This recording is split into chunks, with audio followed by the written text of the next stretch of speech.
Day 1 sa Pinas! So kakauwi lang namin galing Japan, 2 linggo din kami doon. At December 12 ngayon, alam nyo ba kung anong meron? Pag nahulaan nyo, di pwede na kayo maging manghuhula. Mali! 59th monthsary kasi namin ni Honey Bunch, tapos nag-request ako na kumain kami sa labas. Kaya naman, tara, ayain na natin siya. Honey Bunch, excited ka na ba? Huy! What? Ano ba? Ano problema mo? Gutom na ako! O tara na, kumain na tayo, let's go! Guys, nag-aabordo na tong kasama ko, kaya kumain na tayo, tara na! Dito nga namin napiling kumain sa Chili's. Nag-crave kasi kami na something new pero sobrang sarap. Ito nga pala yung mga in-order namin, yung baby back ribs. Sabi ko parang ang sarap nito, itong fajitas. Tapos sabi ko kuha din tayo ng dessert, yung high and mighty pie. Unang napansin ko yung ganda ng ambience ng store nila. Habang sineserve nga yung mga pagkain, ayan no, sobrang saya na ni Honey Bunch. Tululaway talaga mga be. Kita niya naman na sobrang tender at humihiwalay na talaga yung meat sa buto. Grabe, unang kagat ko pa lang, heaven na. Tignan ko na lang kung magreklamo pa tong isa. Next naman namin tinry itong fajitas. Nirarap pala to guys. Ilalagay mo lahat yan, tapos maglagay ka ng sauce, tapos sabay-sabay mo kainin. Nung kinain ko to, iba-iba yung nalalasahan ko, pero ang sarap ng combination. Hindi na nga rin nagpahuli tumikim to si Honey Bunch. Tignan nyo naman ang reaction niya. At sinerve na nga itong high and mighty pie. Grabe, tignan nyo naman. Nung tinikman ko siya, para siyang ice cream, tas meron din siyang peanut sa loob at chocolate. Grabe talaga to, parang bata oh. Kailangan pang subuan. Grabe guys, sobrang busog na ako. Guys, kasama namin yung anak namin, oh. Masarap ba yung kinain mo? Loaded na nga ako, may baby na ako. Sino baby? Hello? Hala. Lagot. O ano, di ka nagalit, di ka nagutom? Hindi na. For me, sobrang sarap at babalik-balikan talaga namin ng Chili's. Craving satisfied talaga, kaya kayo, itry nyo na. Orderin nyo na rin yung baby back ribs, fajitas, at high mighty pie from Chili's. So yun lang guys, bye! Yuck! Ang cheap naman ang uniform nila. Mukhang maasim. Walang class. 2025 na, Android pa din ang cellphone. Kahit siguro Messenger naglalag dyan. Ang ganda nga ng uniform, ang sasama naman ng ugali. Naka-iPhone ka nga, talo ka pa din naman sa ML. Ipabuhat yarn. Ang baho siguro ng classroom nila, no? Tapos nag-aagawan pa sa electric fan kasi wala naman silang aircon. Feel ko pinapalo sila ng teacher nila kapag nagkakamali sila. Ang boring siguro sa classroom nila. Mas masaya pa rin talaga sa public school, no? Balita ko, mga korap mga magulang niyan. Kaya madaming pera. May araw din kayo, men. Nakatikim na kaya sila ng steak? Feel ko hindi nila afford. Nakatikim na kayo ng pagmamahal sa magulang? Oh! Sa pool! How dare you? Isang pitik ko lang, tumba ka na. Pipitik ka pa lang, tumba ka na.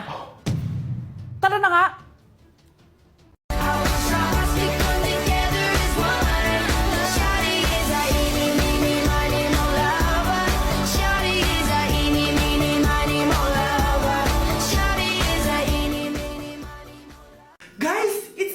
Oh, mga anak, pumunta na kayo lahat sa mesa. Wait lang, patapos na itong makeup ko. Sandali lang, pinapasa ko na yung last assignment ko of the year. Wait lang, patapos na ito nilalaro ko. Teka, nasan tatay nyo? Ay naku, ano bang bago? Gisingin nyo na. Okay, bago tayo kumain, may challenge tayo. Hala, anong prize na? Pera? Ayan, diyan ka magaling eh. Hindi.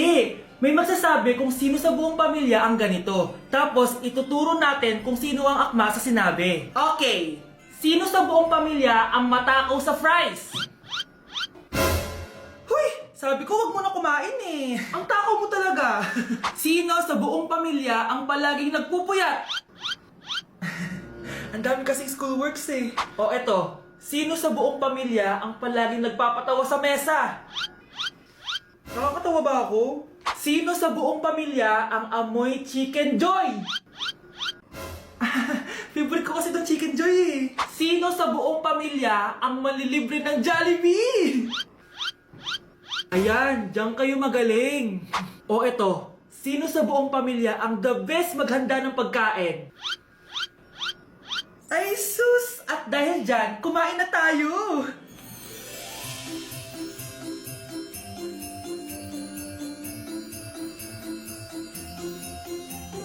Sakto talaga ang Family Super Meal A, B, and C dahil nandito lahat ng favorites natin. Starts at 599 pesos. For me, sulit talaga to. And I can say na Jollibee is our joyful joy giver this Christmas.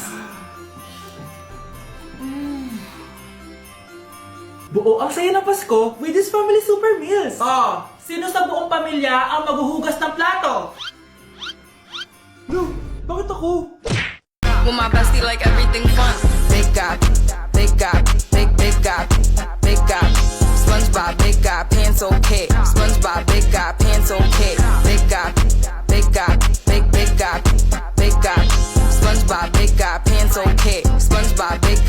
it's okay. At dahil magpapasko na at patapos na ang taon, isi-share ko sa inyo ang mga naging achievements ko this year. Pero kada achievement, kakagat ako dito sa Chicken Joy. First achievement ko this year is yung nakapagpatayo ako ng sarili kong business, which is yung laundry shop ko. And thank you Lord kasi sobrang successful niya and manifest ko na more sales pa next year. Cheers! Second achievement ko this year is nakapag-travel ako sa maraming bansa this year. I know that Little Vince would be so proud of me kasi napupuntahan ko na yung mga lugar na hindi ko kayang puntahan dati. Cheers guys!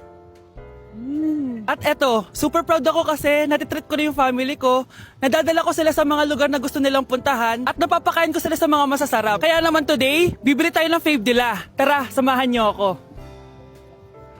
This Christmas, gusto ko mag-band naman kami ng family ko kahit sobrang busy namin this year. This is why ang handaan namin is with Jollibee this Christmas season. Pinagsaluhan namin tong family super meal scene dahil meron na tong 6-piece Chicken Joy bucket, Jolly Spaghetti Family Pan, 3 sides, and 3 drinks. Ayan! Everyone, kain na tayo! O diba, kita nyo naman mga reaction nila? Excited yar? Aba, napaka-sweet pa rin no? Kahit 25 years na yan sila. Buti na lang bakasyon na ng mga kapatid ko at nakasama ko sila. Parang hindi palagi nag-aaway oh. At syempre, papahuli ba kami sa eksena? Sobrang nakakatuwa talaga kapag nakakapag-banding kayo ng family mo. Ang sarap talaga sa feeling kapag kompleto kayo at masayang nagsasalo-salo sa pagkain. Sobrang happy ko dahil ang dami kong achievements this year. At pinramis ko sa sarili ko na mas gagalingan ko next year. Sa amin, part na talaga sa yearly tradition namin ng Jollibee. Hindi talaga tumawawala sa mesa namin.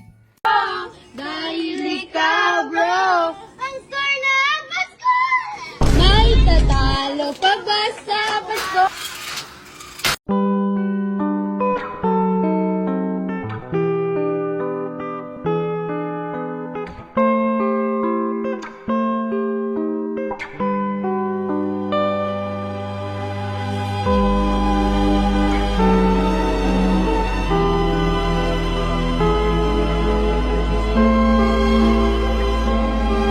Hi guys, so alam niyo naman yung nangyari and magsasalita na ako kasi syempre ayoko din naman kayong parang walang idea kung ano nangyari. Ngayon, naalis ako ng bansa kasi gusto ko muna magmuni-muni. Pupunta muna ako ng Japan para makalimutan ko yung mga nangyayari dito sa Pilipinas. So 5 AM yung flight ko and ito na yung mga gamit ko. So first time ko talaga mag-solo travel and kinakabahan ako. So tara, samahan niyo ako. Guys, nasa airport na ako. Kinakabahan ako. Mag-isa lang ako dito ngayon. Wala. Ganyan talaga ang buhay. Kaya natin to guys. Sasakay na ako sa airplane. Iiwan ko muna ang Pilipinas dahil sobrang sakit. Hahanapin ko muna ang sarili ko. On the way na tayo sa Sapporo. Kain guys!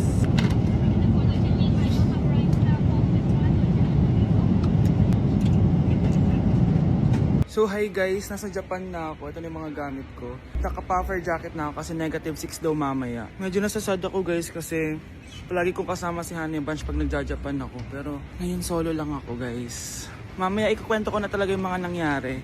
Usok check. Guys, tignan yung mga snow. Grabe. Lakas kasi na snowfall kanina kaya ganyan yung itsura ngayon. Balot na balot sa snow. Ang tataas. Wow, nag-i-snow. Sana nandito si Honey Bunch. Namimiss ko siya. Bunch! Honey Bunch! I love you. So, sasabihin ko na sa inyo guys kung ano talaga yung nangyari. May lang yung snow. It's a prank! Wala maghihiwalay.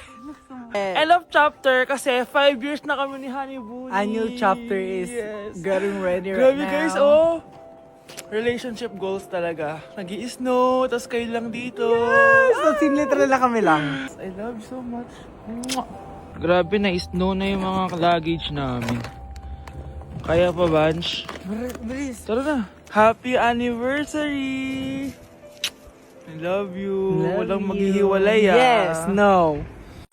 Hindi man ako nilagay sa mundong dito para sa'yo. Para nakatingin ang buong daigdig pag ako'y yakap-yakap mo.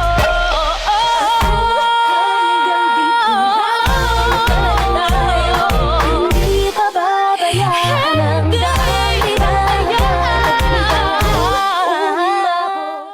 Oh my gosh. Oh my gosh, ang lamig niyan. Oh my gosh.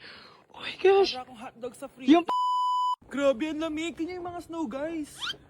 10:40 na ng gabi, tapos nagutom ako bigla. Pupunta kami ng Family Mart. May challenge ako sa sarili ko. Tingnan nyo. Oh my gosh, hindi ko kaya to yung ginagawa niya. Ano ba Kaya yun? nyo ba to, guys? Oh my gosh, kinakabahan ako. Hindi ko oh my gosh, para lang alam niyo sobrang lamig ngayon. Tingnan nyo. Oh my gosh, ang lamig niyan. Actually, wala akong nararamdaman ngayon, yun. Oh. Geng-geng. Oh my Parang gosh. Ano lang, nasa bahay lang, ganun. Oh my gosh, sobrang Tara. lamig niyan. Sure ka kaya mo? Hello, oh my gosh. Hawak tayo ng snow. Sobrang lamig niyan, promise. Hawak ako ng snow nang walang gloves. Promise, walang eme, sobrang lamig ng ginagawa niya ha. Like, hindi joke. Oh my gosh, oh my gosh, oh my gosh, oh my gosh. So tara guys, punta na tayo sa Family Mart. Oh, ano? Ba't ganyan ka maglakad? Oh my gosh. Giniginaw na siya, hindi niya na kaya, mga madam. Hindi ko kaya. Humigaman ako dito sa snow na to eh. Oh my gosh, higa siya. Oh my gosh, higa siya. Oh my gosh, ang lamig niyan. Ang lamig niyan. Kaya mo ba humiga dyan at gumawa ng angel? Dito? Oo, Basic. oo. O, sige nga. Oh my gosh. Oh my gosh, ang lamig niyan. Oh my gosh. Oh my gosh. Wala akong hotdog sa freezer. Yung paa mo, galaw mo. Oh my gosh. Oh my... Ang lamig, di ba? Hello, ang galing. Ang galing. Demonyo naman yun. Parang demonyo naman yun. Parang di naman angel yan. Ayan siya. Nagtakbo na siya. Ang challenge na to is para magkasakit ako. Ano yan? Ano yan? Oh my gosh. So, bakit po tayo nagbibis? Makala ko ba ganyan na yung outfit mo? Hindi, ano lang, nakakaya kasi Sus! Eme-eme. Nanginginig ka na nga, oh.